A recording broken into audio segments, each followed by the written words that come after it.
সুপ্রিয় দর্শক আসসালামু আলাইকুম রহমতুল্লাহি ওয়া বারাকাতুহু। আমরা গতকাল সোশ্যাল মিডিয়া এবং বিভিন্ন টিভি চ্যানেলে দেখতে পেলাম যে 1971 সালে শেখ হাসিনা যাদেরকে রাজাকারের দায়ে ফাঁসি দিয়েছিল সেই ফাঁসির সেই যুদ্ধাপরাধীর নামে দেলাওয়ার হোসেন সাঈদী, আব্দুল কাদের মোল্লা নিজামী এবং যারা ওখানে যাদের ফাঁসি দেওয়া হয়েছিল তাদের ছবিগুলোকে নিয়ে গতকাল একটা বিশাল আন্দোলন হয়েছিল। আজকে কিন্তু সে দেখতে পেলাম যে আবু সাঈদ এবং দেলাওয়ার হোসেন সাঈদীর যে ছবি এবং ওয়াসিম আকরামের যে ছবি সম্বলিত এই ছবি নিয়ে তেমন কোনো তোলপাড় বা কিছু নেই। একদিকে আবু সাঈদ আমরা সবাই জানি শিবিরের সাথে ছিলেন এবং অপরদিকে যে ওয়াসিম আকরাম তিনি ছাত্র দলের একজন কর্মী ছিলেন।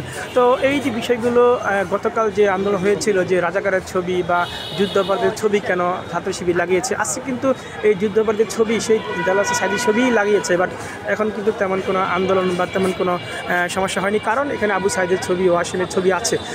যাই হোক এই যে ছাত্র শিবিরের টেকনিক, এটা কৌশল, ছাত্র শিবির যে ইউনিক একটা সংগঠন, ছাত্র শিবির ধৈর্যের সাথে এই কাজটা করেছে। কোনো ঝগড়াঝাঁটি বা মারামারি বা কোনো বিশৃঙ্খলার মধ্যে তারা যায়নি, তার ধৈর্যের সাথে কৌশলে একটা বিজয় লাভ করেছে আমরা মনে করি।